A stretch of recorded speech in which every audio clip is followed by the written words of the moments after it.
separates, no more outside. Now in your grace, so we bow as we enter the throne room, as we cast ourselves down at your feet. We cry, holy, thou art holy, there is none like thee.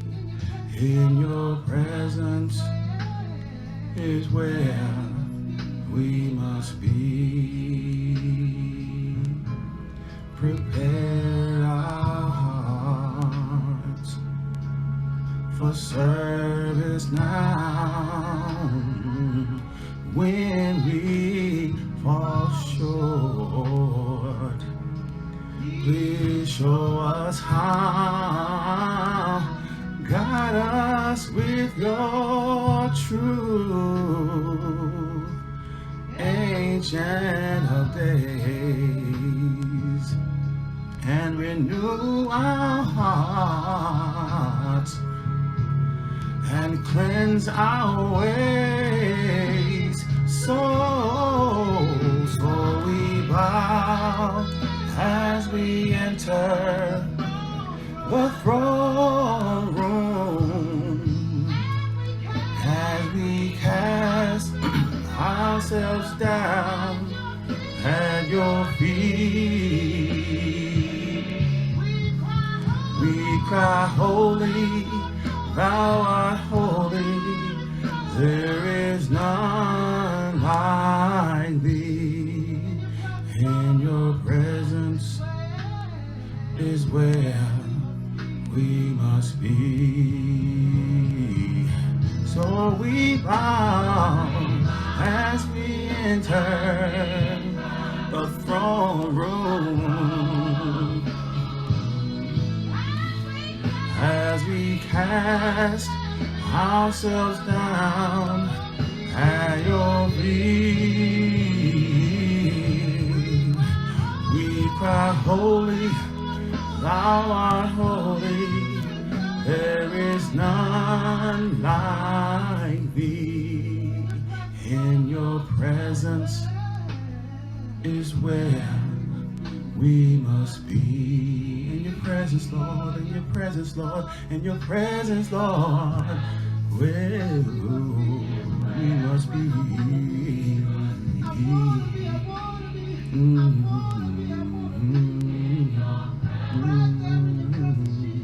Where we must be. Okay, fam, I see a few of you guys out there. I just want to hopefully bless you with that. That's a song I actually sang in church. Just started singing it. Have sang it a few times, but we were still a little rough on it, so we sort of backed off on singing it. But at some point, we'll come back to you. And when I say we, my wife and I, my sister-in-law and brother-in-law, Jerome and Jackie Waddell, we sang that song at the River of Life Church of God of Prophecy.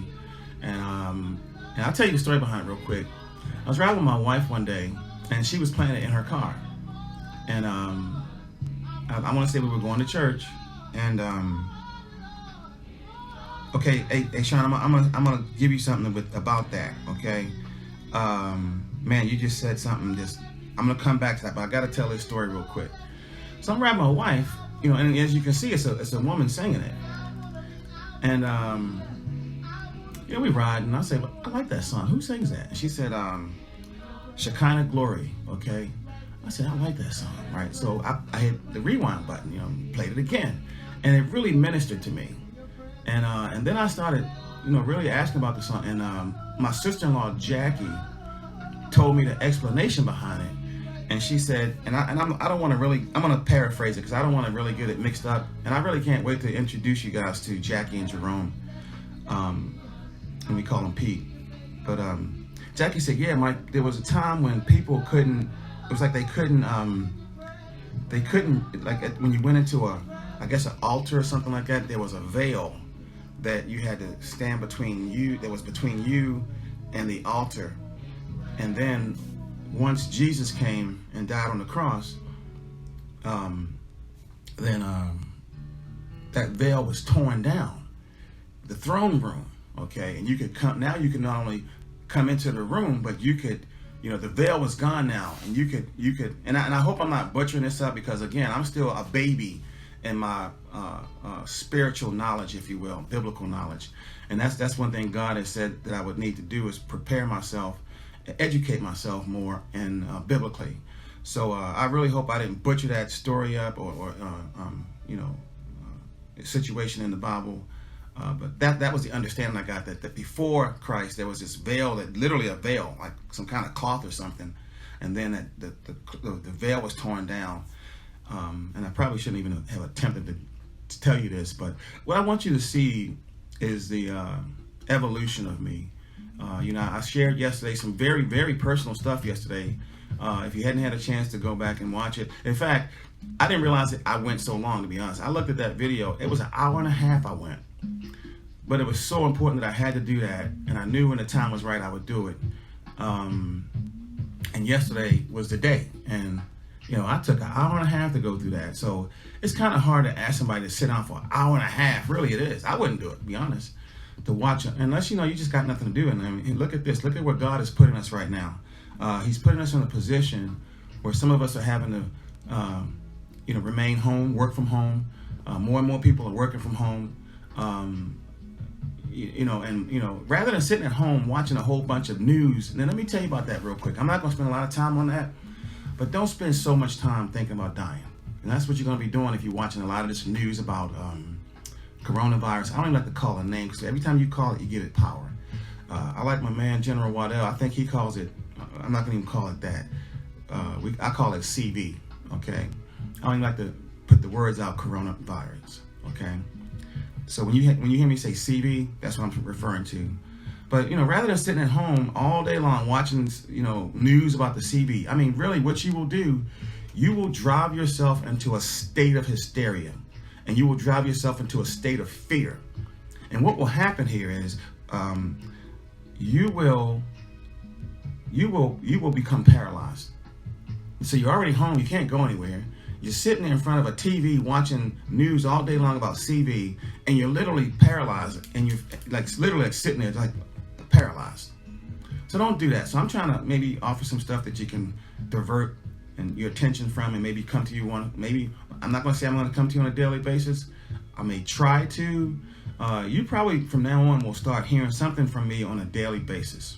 Okay, not to just get in front of you and just talk about nothing, because I never will do that. But I'm going to always have something to say to you, and you just never know when you might get a word and you get your message from God. Okay, so I'll leave it at that. Now I want to go ahead and address a couple things here. Sean Bradley, I appreciate you so much, brother. I love you. I can't wait to attend the church you've gone. So here's what I'm going to say about that. Sean just said he can't wait to attend the church that my wife and I attend now. And it is the River of Life, Church of God of Prophecy in Siler City, North Carolina. Now, I grew up Baptist, so to be totally honest with you and transparent, I don't know the difference between Baptist and Church of God of Prophecy. And that's one of the things I told my wife. I said, no, if we're going to be coming here, we really need to understand the doctrine of the Church of God of Prophecy. And, if we're going to really consider becoming members here, we really need to educate ourselves, because I always make informed decisions. Okay, so I'm not a member there, but because my sister-in-law and brother-in-law pastor that church, and it's a small church, when I tell you, it's a beautiful place. What's up, Lamont? I see you, bro. I'm so glad you can join me, man. I hope you can hang with me for a minute. But because it's a small church, right off the highway on 421, if you go down 421, I'm going to tell you where it's at. You go down 421 from Greensboro, which is where I live, heading south towards Siler City. South, when you get to Siler City, you got 64. You can get off, you can go east and west. When you keep going past 64, and about 2 miles down the road past 64, after you pass under 64, right? You got to be looking for it too. In fact, most of the time people pass it because it's like tucked in the back. It's right on the right hand side, about 2 miles. So if you're looking at your mileage gauge, you literally have to time it. And when you get to like 1.5 miles, start slowing down and start looking to the right and say, okay, I see a sign up here on the right. Let's pull in here. And you got to be careful pulling off the highway because there's no turnoff lane. So you got to be watching your traffic coming from behind you. Okay, listen to me carefully. This is important because I've almost gotten rear-ended trying to pull up in there, right? You got to slow down. And what I start doing now, I actually put my hazards on. So when you get about 1 mile past 64, put your hazards on. Okay, you'll come past another exit, which is like another exit right after you get past 64. After you pass that exit, because there's no exit number, I will give it to you.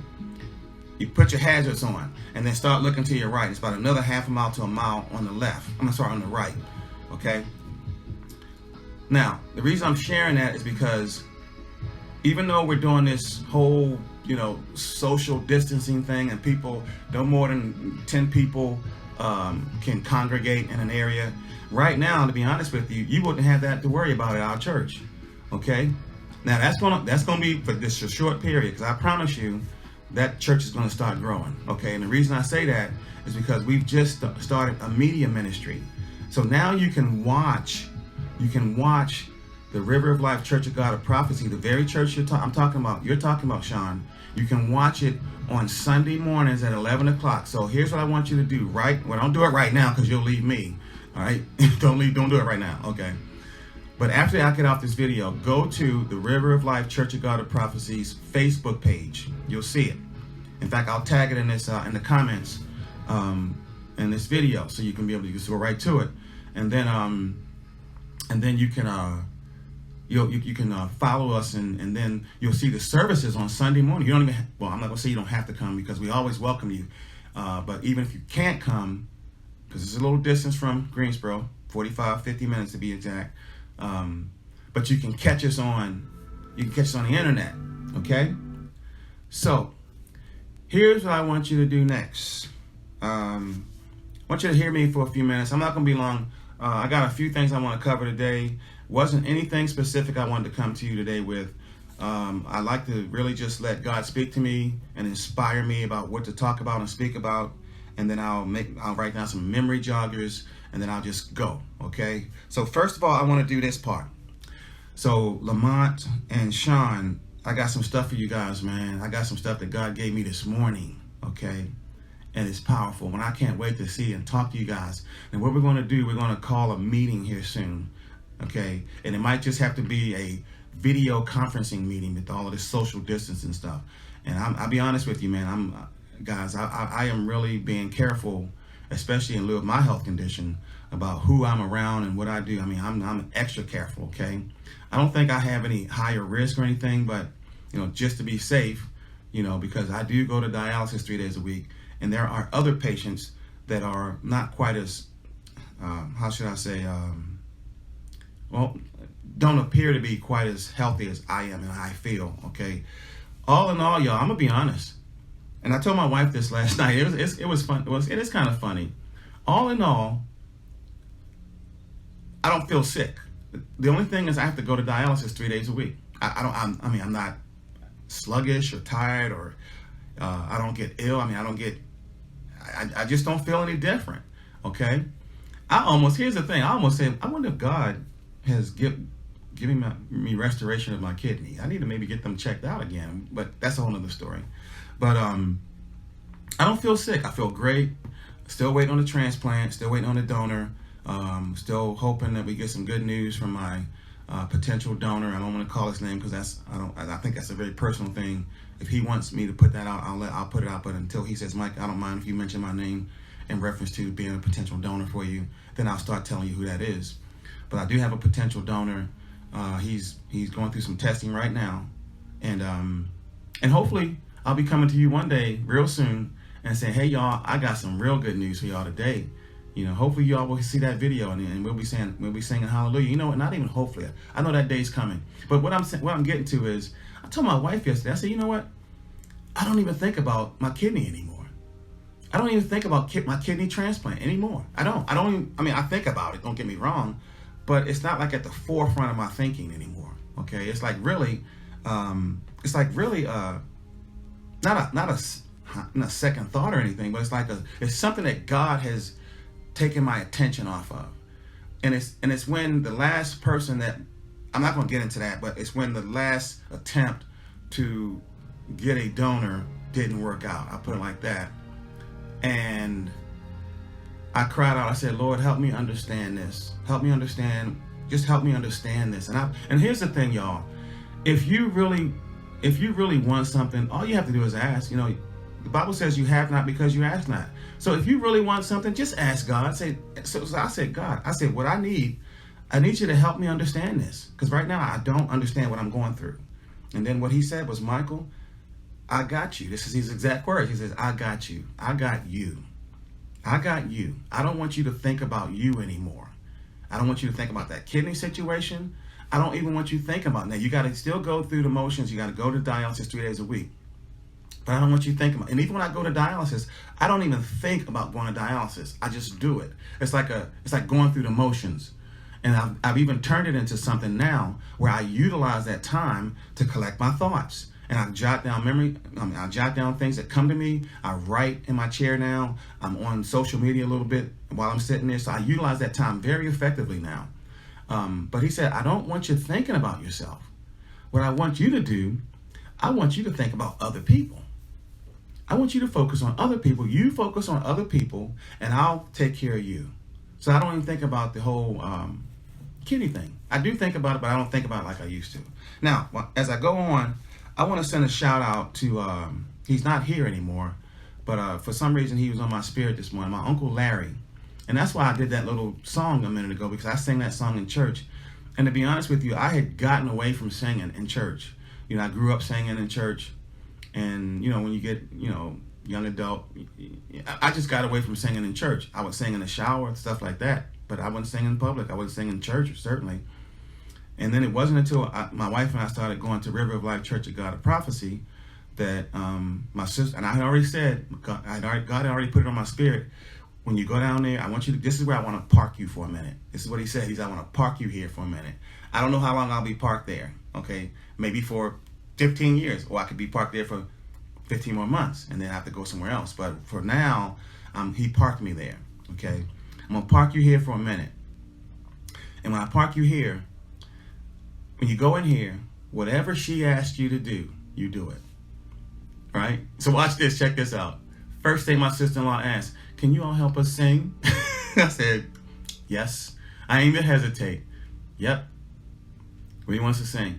And we started, listen, we would get up there, watch this, y'all. We would get up there and we wouldn't practice anything. We wouldn't rehearse because we wouldn't have time to get together and rehearse. We would get the words to the song that morning on Sunday. And then I would have to pick up the tune and the melody and all that and just start singing with it, me and my wife. And sometimes we'd be up there looking at each other like, okay, what? And then I'd be like, okay, just fake it till we make it, right? just fake it till we make it, right? And sometimes you got to do that in life. You got to fake it till you make it, all right? But I'm not saying you're faking.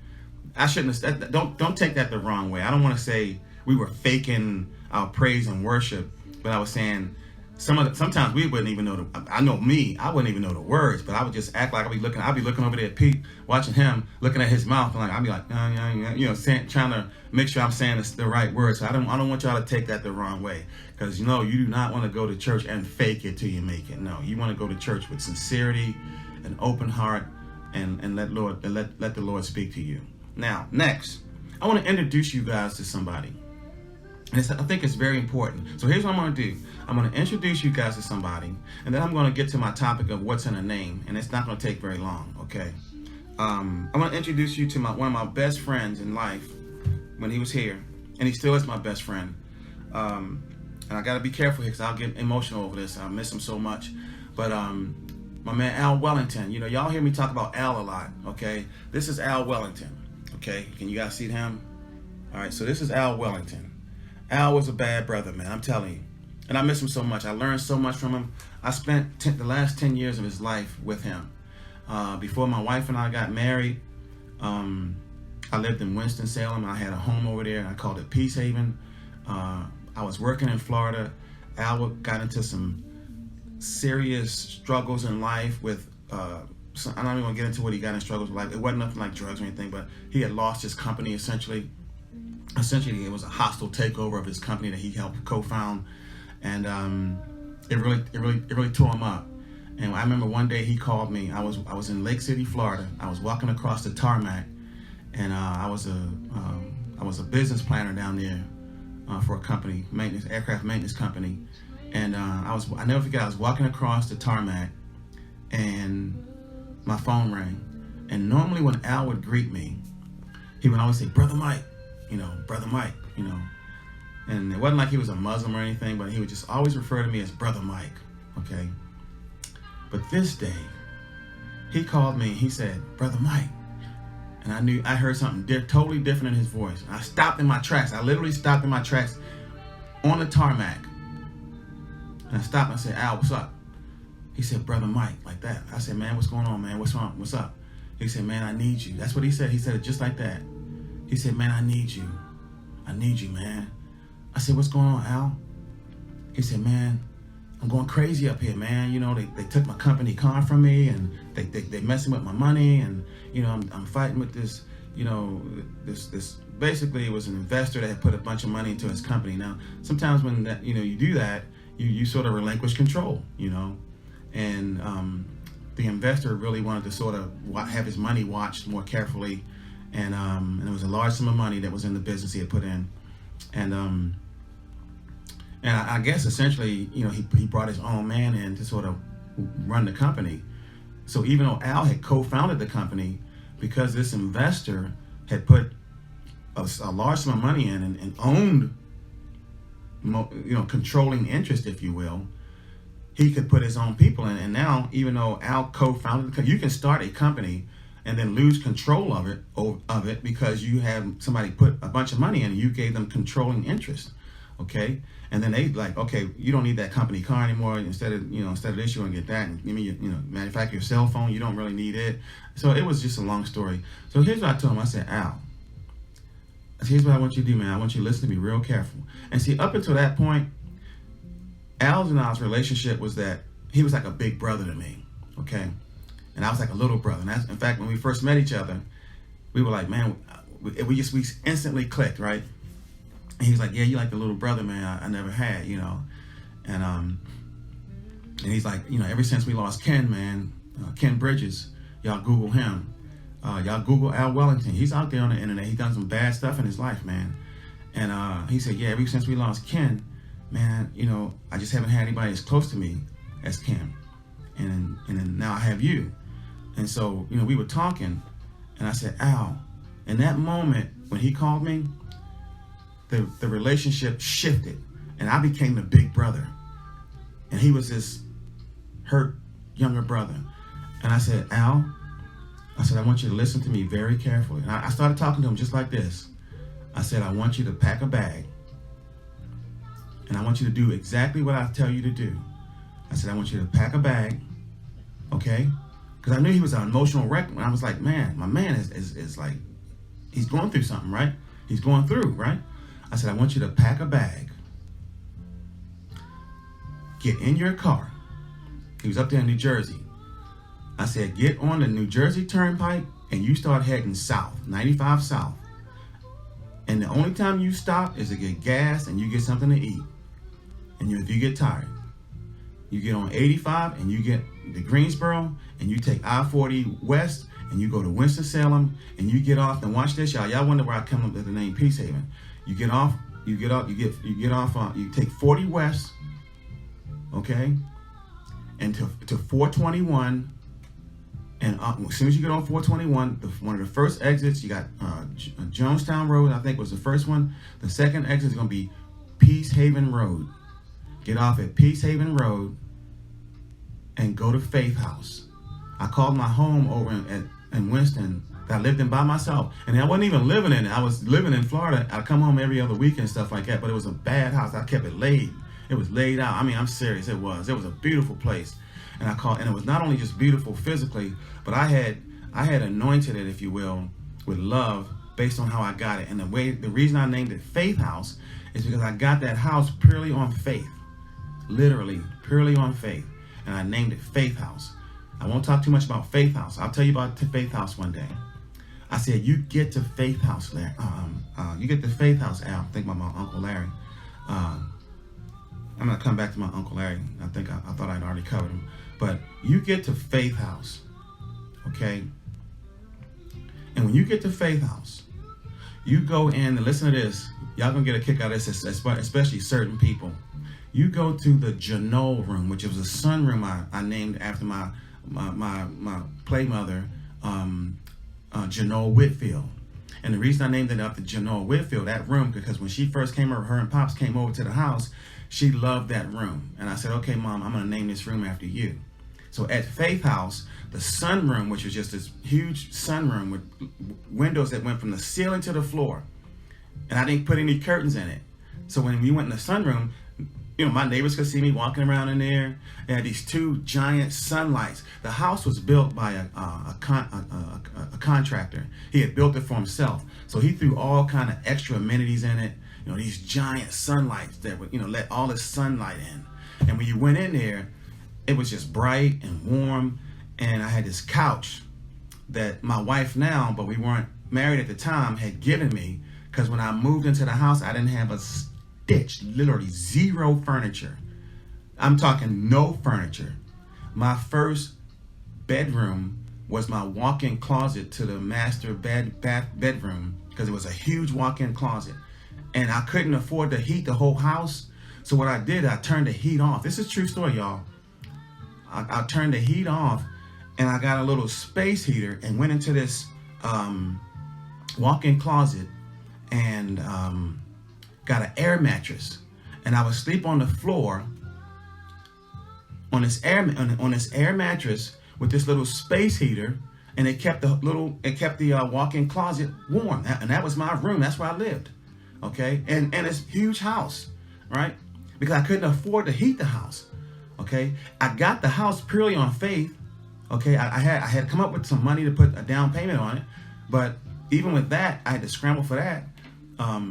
Had no furniture. And I remember talking to Bishop Brooks, who was the then senior pastor over at Mount Zion Baptist Church, Bishop Brooks. And I was saying, well, yeah, Bishop, I'm going to move into this house, but I ain't got no furniture. So I'm going to have to sleep on the floor. So he was like, well, that won't last too long. He said, we'll make sure of that. I'll never forget he said that to me. He said, that won't last too long. And I'm sharing this story. I hadn't intended on sharing this story with you, but there's a lesson here somewhere. And I truly believe there's a word in here for somebody. I don't know who you are, but the fact that God diverted my attention to that story real quick tells me that somebody had to get a word out of that. So here's what I did. I went from sleeping in my car, literally. I went from sleeping in my car. Now, did I have places I could go and sleep and friends? Yeah. Because I was staying with another friend in his mansion. Okay, John Ray and Rosie Smith. But then, and we left on, I had to leave on good terms, but at some point I had to leave for some other reasons on their part. And I said, John, man, I just appreciate it, and I love you and Miss Rosie for letting me stay here for as long as you could. And then it was time for me to go, okay? And then when that happened, there was a period in there where I didn't have anywhere to go. I did have somewhere to go, but long story short, it wasn't right for me to do it. So I started sleeping in my car. Fortunately, it was summertime, okay? So theoretically, I was homeless. Yes, I've been homeless. Believe it or not. I've been homeless. It wasn't very long, but I know what it's like to have to sleep in your car and live out of your car. I do, believe it or not. It wasn't for a long time, and then I got this house, Faith House, and when I got that house, and see, that's what I need to get back to, because when I got that house, I was really, really spiritually grounded, because I was in the Word a lot, and I was, in tune with God, and God was putting me through some stuff for a reason. And I got a lot of lessons on it. So getting back to the Al story, I said, Al, you get to Faith House and you go into the Janelle room, which is the sunroom, okay? And you sit down on that blue couch in there. And there was a couch, my current wife, okay, but we weren't married at the time. Now you might say, well, Mike, if you guys were dating or whatever, why didn't you just move in with her? Well, there was reasons why I didn't want to do that. And we didn't want to shack up, okay? In fact, there were times where I would go to her house and sleep on the couch. But then we started saying, this just doesn't look right. You got kids, and you got me coming over here sleeping on the couch and stuff like that. This don't look right. This is not right for them to see. So then I said, we both decided together that we didn't want that situation for her and her kids, even just the optics of it. So anyway, long story short, Al goes to Faith House, and Al lives in Faith House for a whole year. Okay, whole year. And then the day he had to leave, he went back to Jersey because his daughter was starting high school and she wanted to live in a certain district, and he had to go find an apartment in that area so she could come and live with him so she could go to this high school. I think it was Sahara. So Sahara, if you see this video, that's what your father was going through when he came back home. He was living at Faith House. And the day he left, Al cried like a baby. And I can't think about that too much because, man, he cried. That man cried. He didn't want to leave that house. And I knew what he was feeling. I said, man, I know it's good here tonight, because he was loving it there. I didn't charge him any rent. Now, I'm not telling you all this. Normally, I wouldn't have said that, because see, when you do something for somebody, if you purely do it from your heart, you don't have to go around broadcasting it. So I didn't tell you that just to make myself look good or to, show you how nice of a person I am and all of that. But I there's a lesson in there that when God blesses you, you have to be a blessing to somebody else. You see, God had blessed me. I didn't even intend to go down this road. I keep my tissue near now. I hadn't planned on going down this road. I just wanted to introduce y'all to Al. I should have never went into this whole Faith House story. But there's a lesson here that somebody's got to get. So I promised God I would be obedient. And here's the lesson. When God blesses you, you have to be a blessing to somebody else. You see, God had blessed me with Faith House, and I was obedient, and I was obedient to His word. I still wasn't following my calling, by the way, but at least I was being obedient to what He was telling me to do, certain things He was telling me to do, and He had blessed me with Faith House. So when Al called me, I said, look, man, you go to Faith House and you sit in that chair. You lay in that couch. It was a blue couch. This is one of the most comfortable couches you could ever lay in. And the thing is, you could lay in that couch in the Janot room. Remember, I named the room after Miss Whitfield, Mom Whitfield. In the Janot room, and you could lay in the couch, and you could look out the windows, because I didn't put any curtains on the windows. There was huge windows. Again, this contractor, he hooked this house up. Woodwork all over the place, wooden beam cross beams and stuff. I mean, it was beautiful. I can't even go by in fact, I don't even go by the house anymore. I just cannot go by the house anymore. So I won't go by that house anymore, because it's too painful for me to go back and have the memories that all come back to me. You could lay in that couch and look out that window, and on certain days when the wind would be blowing, the trees would be swaying back and forth, and it was just, I would just lay there. When I promise you, I would just lay there and just for hours lay there and look out the windows and look at the wind blowing the trees back and forth, and just revel in the beauty of nature and the wonderfulness and the amazement of God, And I really wish I still had that house, but then I got married.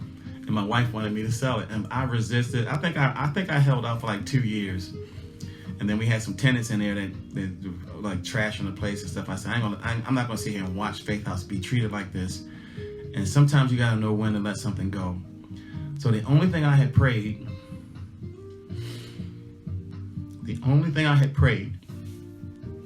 I said, Lord, please allow whoever buys this house, for it to bless them like it blessed me and like it blessed Al. Let the spirit of what we put in this house continue on. And I gotta believe that God heard me. I know He heard me, and I know He answered me. So I never knew. Well, I didn't know who bought the house, but I didn't know their situation. Let me put it like that. I didn't know what they were going through in life, but I gotta believe that the house was a blessing to them when they got it and they found it. So that's all I'm gonna talk about Faith House. I don't like, well, you know, it is what it is. If you get emotional, you got to be transparent. Okay, so I think did I talk about my Uncle Larry? Yeah, I think I did, because I mentioned why I sung the song at the beginning of the video. So now, what's in a name? I want to talk to you guys about Mike the Pilot. Okay, now you notice today I introduced myself as Michael because that's my name, Michael. And going forward since Sunday, I have requested that certain people refer to me as Michael as best they can from now on. The one person, at a bare minimum, is my wife. And she said, well, honey, that's going to be kind of hard. You introduced yourself to me as Mike. I said, I know, honey, but as best you can, if you can. And it don't have to be all the time. You can call me Mike still, but certain times I like to hear you call me Michael. Okay? So anyway, where did Mike the Pilot come from? So real quick, I'm not going to be too long with this because I'm going to wrap this. I'll take as much time as needed, but I don't want to take, too much of your time. So if you got to go, you can come, pop in, pop out. I know you guys got busy lives, and today is a non-dialysis day for me. I work from home. I set my own schedule. So, a lot of my attention now is being devoted to my ministry. Okay, this is my ministry right here, and I'll be explaining some more and rolling out some more things about my ministry. Okay, our ministry, my wife and I's ministry now. But anyway, Mike the Pilot. So here's where Mike the Pilot came from. I have a good friend, I'm not going to call his name out, good friends down in Charlotte, North Carolina. Two brothers. One brother is, I'm not going to tell you what he does, but those of you who know me very well, you know who I'm talking about. I don't like calling folks' name out because they may not want their names called out, okay? But this brother asked me, he said, he's moving to Charlotte. His parents were still here in Greensboro. And one day, he asked me, he called me up. He said, hey man, I want you to ride with me to Charlotte. I said, okay, what's up? He said, I want to talk to you about some stuff. I said, all right, cool. So I went up to his house. He was moving to Charlotte, moving some stuff down to Charlotte, moving his law office down to Charlotte. And it was me, him, I rode with him. And then his parents were following behind us in their 1995 Cadillac. The same Cadillac that sits outside my front house, right in front of my front door right now. And he said, we were riding, and I didn't know what was going on, right? We were riding, so he started talking about some certain things. I'm not even gonna mention what we were talking about. But once we got to Charlotte, went to a couple spots, had lunch. Real good, real beautiful. I never forget that day. It was us four, all right? And on the way down to Charlotte, he was saying, man, he said, I'm gonna be a little concerned about my parents, now that I'm moving to Charlotte. And, you're one of my closest friends, and, we started talking a lot about trust and loyalty and all that stuff. And he said, I just gotta know I got somebody that can be looking out for him. So I figured it. I said, okay, I see what's going on here. So then I called his name. I said, man, look, let me tell you something. I said, your parents are like my parents. I said, you don't have to worry about them, all right? Don't worry about them. I'll take care of them. I got them, right? And I don't want you to worry about that. I said, what I want you to think about is however I would treat my parents if they were living here, and my parents live in Baltimore, Maryland. I got two parents. My parents, God, thank you so much that my parents are still living. I said, my parents are in Baltimore. I said, I love them. I don't see them as often as I like to. But I'll treat your parents just as I would treat my very own parents if they were here in Greensboro with me. And it really was good for me too, because it gave me a way to do for his parents like I would have done for my parents, and like I couldn't do for my parents because they were in Baltimore. Okay. So we started traveling a lot. I mean, when I tell y'all excuse me a minute.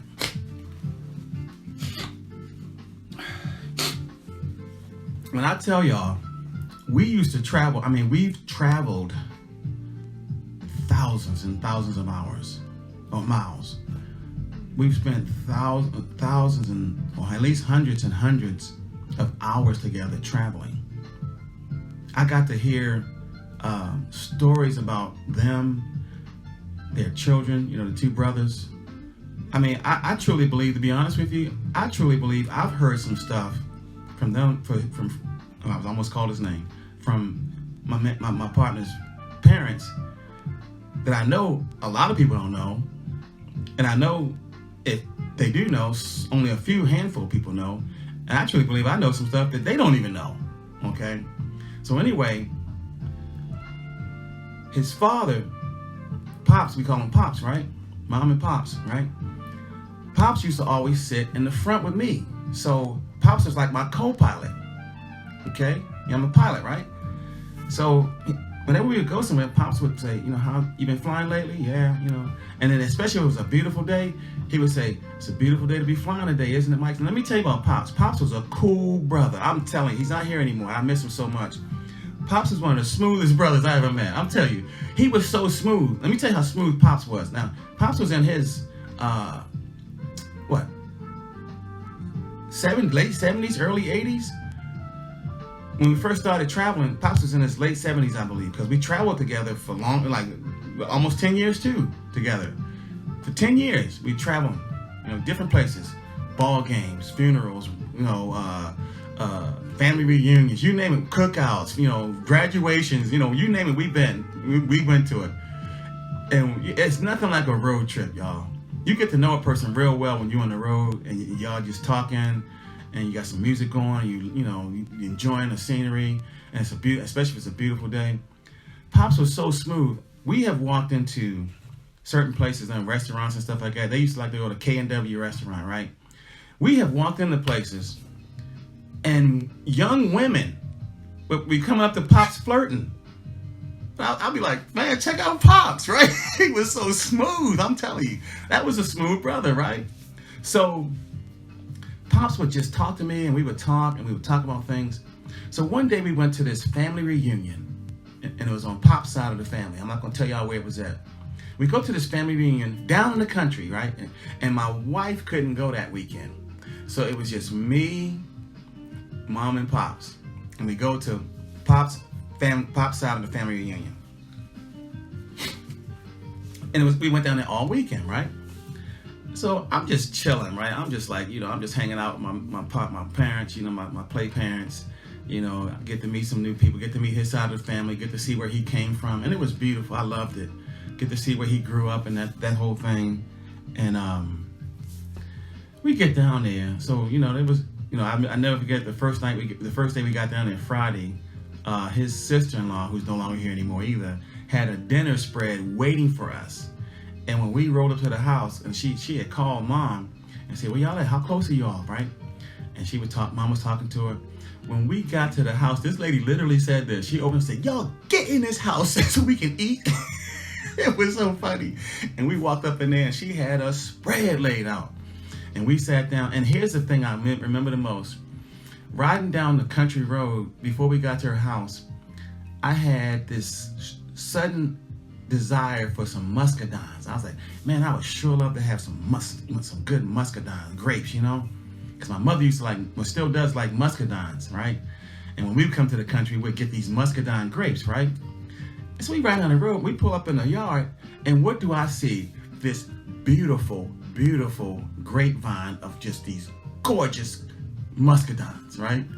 So we go in the house, and I never forget, she said, y'all get in this house so we can eat, and we went in and hugged, and everybody was like, oh, hi, and they always introduced me, and Mom would say, this is our other son, Michael, right? Or Mike, they call me Mike. This is our other son, Mike, and his wife, Myra, couldn't make it, so he's with us this weekend, right?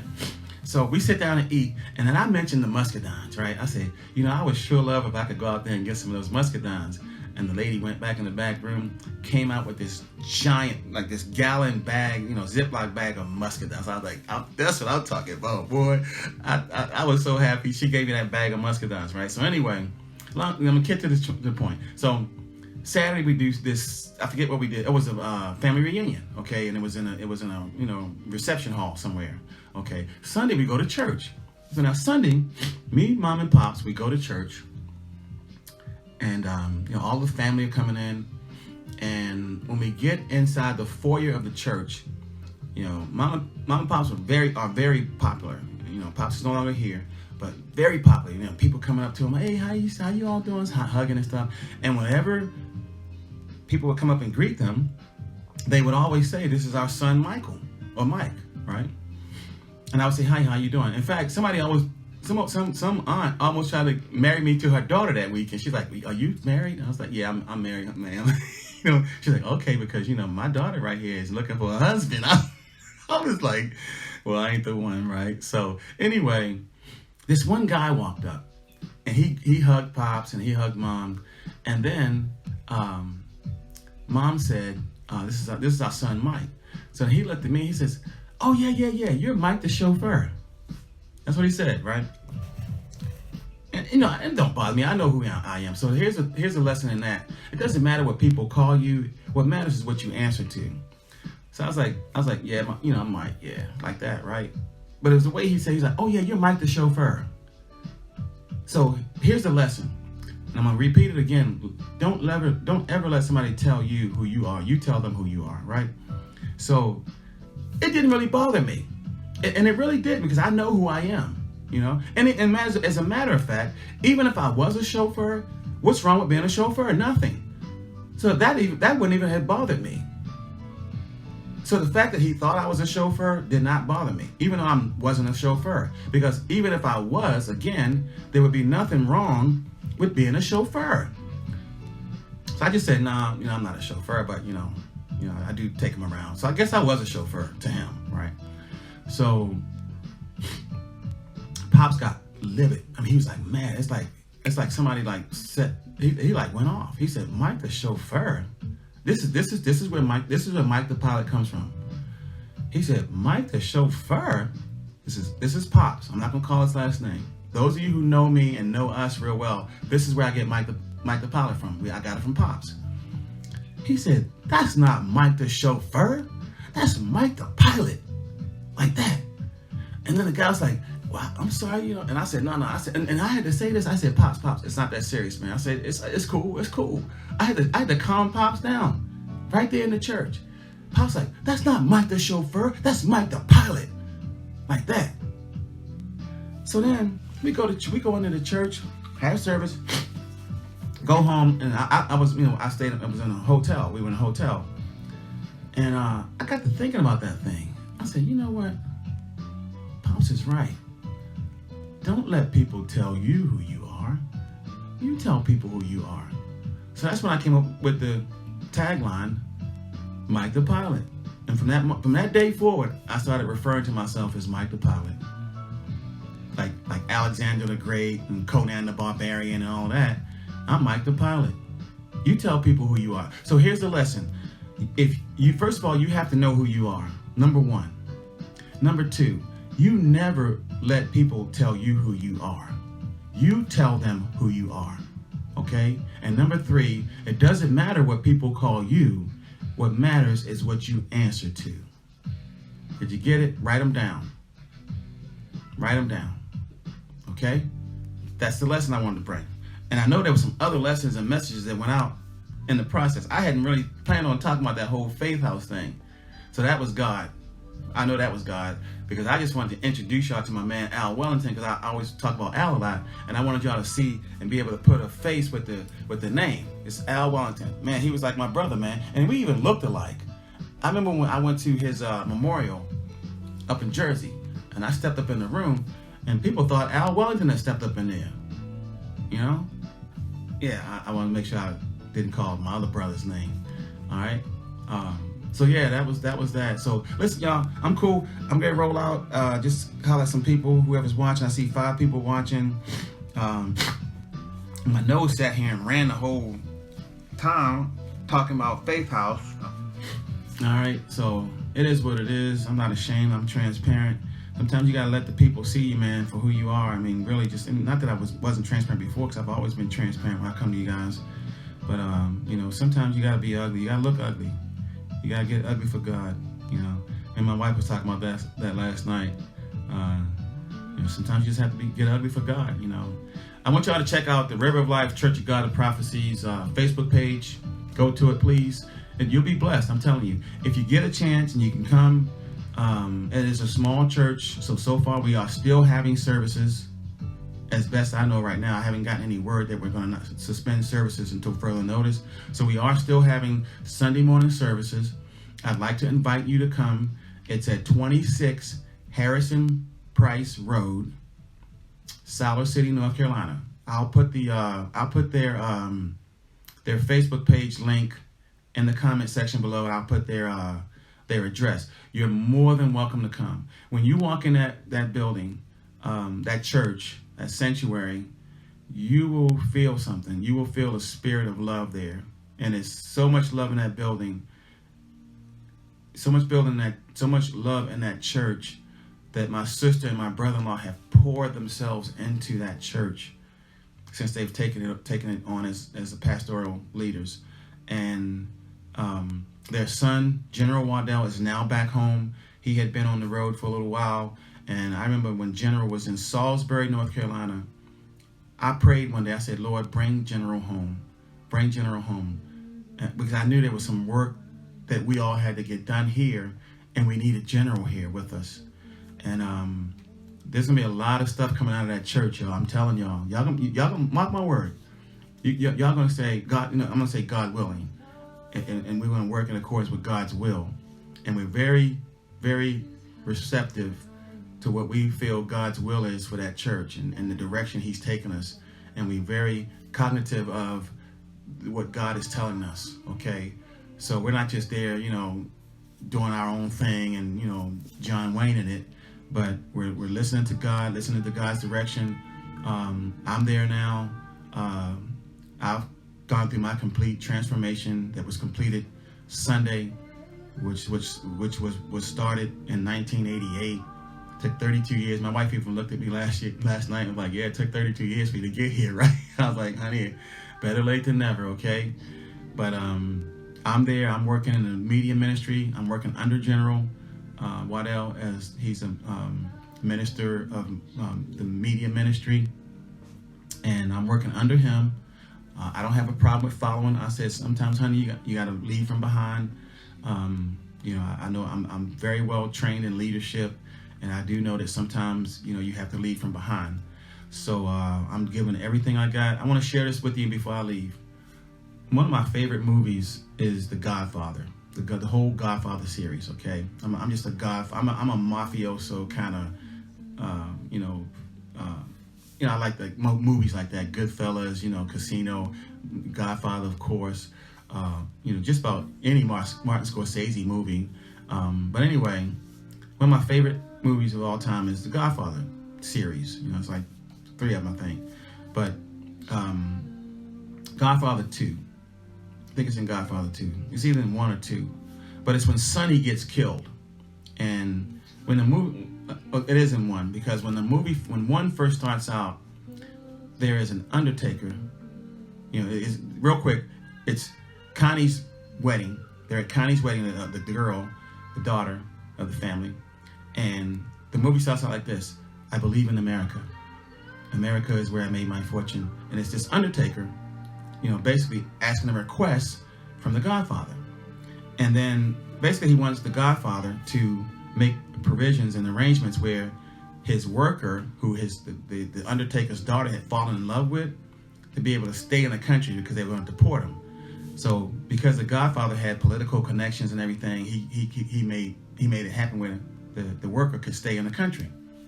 Well, the Godfather says, if you'd come to me in friendship, then, I would, and ask me for my friendship, then those who fear me would fear you. He said, so then the guy basically says, be my father, Godfather, and then he kisses the ring, right? So he says, I'm going to do this for you as a gesture of friendship. He says, but one day, I will need your services. Okay? So when Sonny gets killed, Tom Hagen, the concierge, picks up the phone, calls the undertaker, says, are you ready to do your service for your Don? So they go to the funeral parlor, and Godfather walks in, and there's Sonny all riddled with bullets, okay? And the Godfather says this. He says, I want you to take all of your powers, all of your talent, all of your ability, and I want you to fix my boy. He says, because I don't want his mother to see him like this, right? So look at what the Don Corleone, he says this. I want you to take all your powers, all your talent, all your ability, everything that you ever learned about this trade. Basically, he's saying, he didn't say it in these words, I'm paraphrasing, but basically everything you ever learned about this trade and everything in all your talents, gifts, and abilities, and I want you to fix my boy up because I don't want his mother to see him like this, right?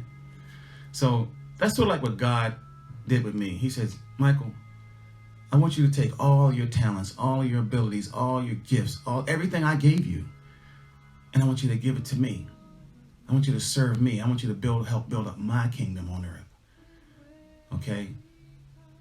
You've been giving it to somebody. You've been giving it to the enemy for so long. Now it's time for you to give it to me. Okay? So that's what I'm doing. That's where I'm at. You know, I volunteer in the media ministry. My wife and I have donated a lot of stuff. Not saying that for credit, just to let you know that we're starting literally from scratch. Remember Faith House again? Started from nothing, no furniture. And when I tell you I left Faith House, that house was laid. I mean, it was laid. People would come over, you know, and they'd be like, are you married? I mean, no. You mean a lady doesn't live here with you? No. Because I would have it was beautiful. You know, and Mom and Pop would come over, and Mom would help me decorate and stuff, flowers and stuff. And, you know, even though it was a bachelor's pad, it had a woman's touch. And I made sure of that because my mother helped decorate it. My daughter, Amber, I remember she used to come over, and she was like a little lady of the house, you know. And I just remember Faith House so much and miss it so much. But anyway, just like Faith House, not how I slept in the closet.